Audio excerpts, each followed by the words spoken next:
Bonjour à tous et bienvenue au Winky's Dinner. Le cinéma regorge de scènes marquantes.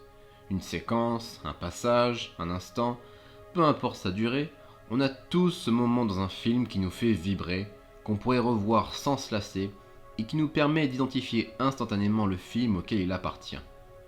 Osons même le dire, certaines scènes ont même changé le cours de l'histoire du cinéma. J'en ai beaucoup personnellement en tête que j'adore et que j'admire. Mais il y en a une en particulier qui pour moi sort du lot. Une scène où littéralement toutes les planètes sont alignées afin de nous donner un grand moment de cinéma. C'est pour moi la plus grande scène jamais réalisée. Ce n'est peut-être pas la vôtre bien sûr, car après tout le cinéma est tellement riche, mais aujourd'hui, au menu du Winky's Dinner, je vais donc vous parler de cette scène que je trouve absolument parfaite en tout point. Alors quelle est cette scène ? Réponse dans 3, 2, 1...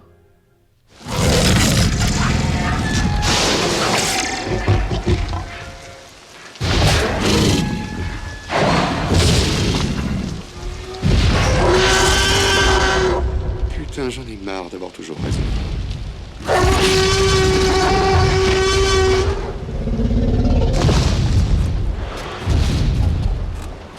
L'évasion du T-Rex dans Jurassic Park est juste incroyable. Une séquence phénoménale et donc pour moi la plus grande scène jamais réalisée. Dans la première partie de Jurassic Park, Steven Spielberg réussit à nous émerveiller, à nous faire retrouver des yeux d'enfant face aux dinosaures, et en une scène, l'émerveillement laisse place à la peur, la magie laisse place au cauchemar. Mais pourquoi cette scène coche toutes les cases ? Pourquoi cette scène est parfaite à tous les niveaux ? D'abord, la montée de la tension. Tout comme les personnages, nous savons que nous sommes devant l'enclos du T-Rex grâce à la présence de la chèvre introduite un peu plus tôt dans le film. Cette scène est un bel exemple de la règle au cinéma du show don't tell, qu'on pourrait traduire par le principe du montre-le mais ne le dis pas. En l'occurrence ici, cette scène ne fait pas l'erreur de faire dire à un personnage « le T-Rex arrive », mais de nous montrer le T-Rex arriver avec juste des sons et des vibrations. Et pour cela, Steven Spielberg a juste eu besoin de 2 verres d'eau à faire trembler. Ou comme dirait un commentaire que j'ai vu sur le net et qui m'a toujours fait rire, Spielberg, l'homme qui a réussi à rendre terrifiant 2 verres d'eau. Car oui, Spielberg ne met qu'une seule petite minute à faire monter la tension et à faire marcher l'imagination du spectateur sur ce qui arrive. C'est l'acte 1 de la scène et Spielberg lance l'acte 2 avec un sursaut digne d'un véritable film d'horreur. Where's the goat? L'absence de musique. Steven Spielberg et son compositeur et ami John Williams, c'est une collaboration qui a donné les plus beaux thèmes de l'histoire du cinéma, dans lequel j'inclus bien sûr celui de Jurassic Park. Pourtant, pour cette séquence clé, Spielberg décide de ne pas utiliser la musique de John Williams, l'homme qui a littéralement créé la montée de tension en musique avec Les Dents de la Mer, l'homme qui a créé l'aventure en musique avec Indiana Jones, l'homme qui a créé la magie en musique avec Harry Potter. Mais non, Spielberg refuse toute musique, et vous savez quoi ? Il a eu raison. L'ambiance sonore de cette scène entre les rugissements du T-Rex, le bruit de la pluie battante et le cri des enfants est tellement prenante qu'une musique pour accentuer le ton de la scène n'était pas utile. C'est dire si elle est réussie, quand on peut littéralement dire qu'on peut se passer de la musique de John Williams. Un choix rare dans la carrière de Spielberg, mais qu'il refera 5 ans plus tard avec la scène d'ouverture traumatisante d'Il faut sauver le soldat Ryan, elle aussi marquée par l'absence totale de musique. Mettre des enfants au cœur du danger. Spielberg est bien sûr connu pour ses films sur l'enfance, même s'il fait passer ses enfants à l'écran par énormément d'épreuves. Mais il a rarement mis des enfants dans une situation aussi cauchemardesque.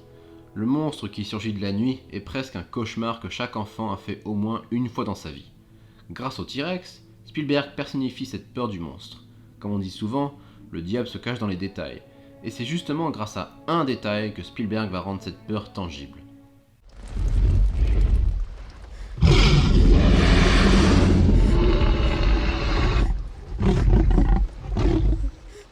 Voilà, juste là, la pupille qui se dilate, au contact de la lumière, ça peut paraître simple comme truc, mais littéralement, c'est à ce moment-là que vous recevez un signal dans votre cerveau. Celui qui vous dit que cette chose est réelle, qu'elle est là, et que vous pouvez presque la toucher.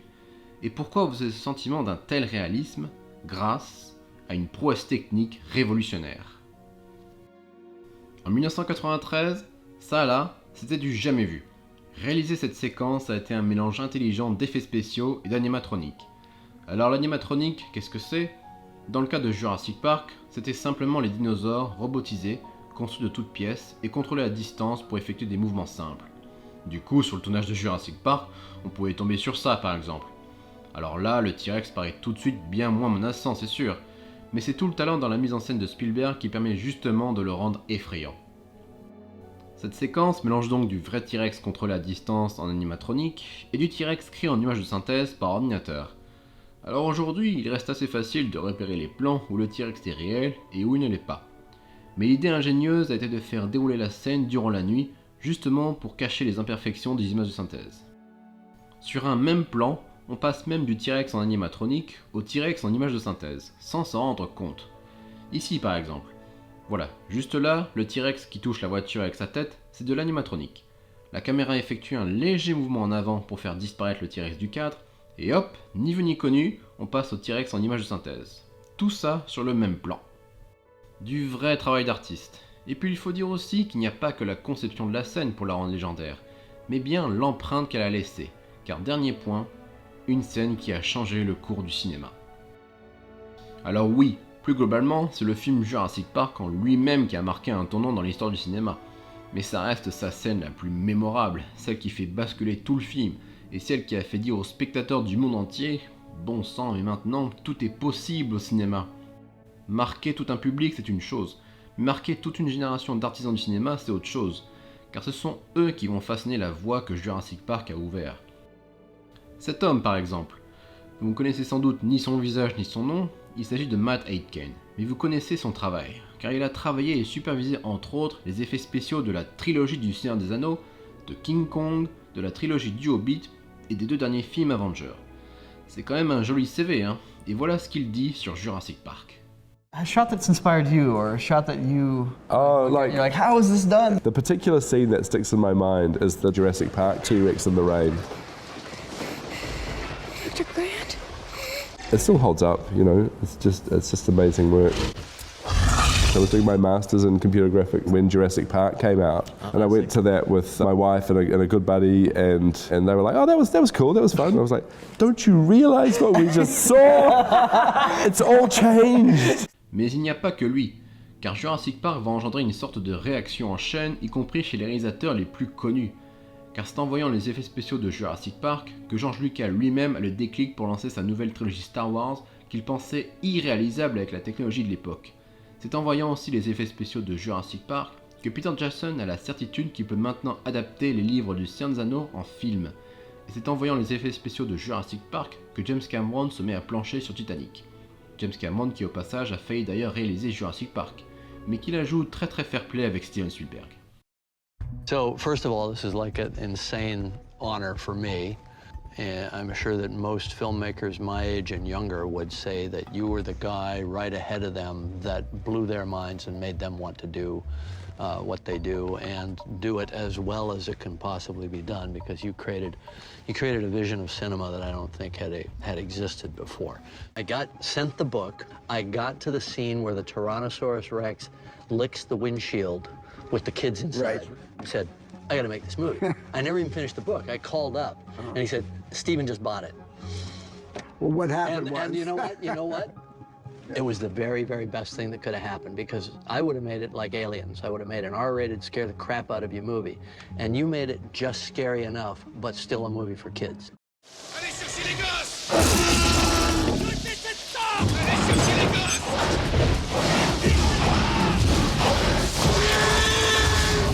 Le bar est pleine de grâce, le Seigneur est avec vous! Bref, le cinéma a été un enchaînement d'avancées technologiques, et Jurassic Park restera bien un moment charnière du cinéma. Comme je l'ai dit, c'est comme si en fait toutes les planètes étaient alignées pour rendre cette séquence mythique et légendaire. Sa conception technique révolutionnaire, sa réalisation d'une main de maître par Spielberg pour créer de la tension, du suspense et de l'émotion, et sa signature indélébile qu'elle a laissée sur le cinéma. Tout est là en fait. C'est donc pour moi la plus grande scène jamais réalisée pour toutes ces raisons. Du début jusqu'à la fin, c'est un modèle de mise en scène, un moment qui n'a pas pris une seule ride et qui laisse le mot de la fin à la vraie star de Jurassic Park.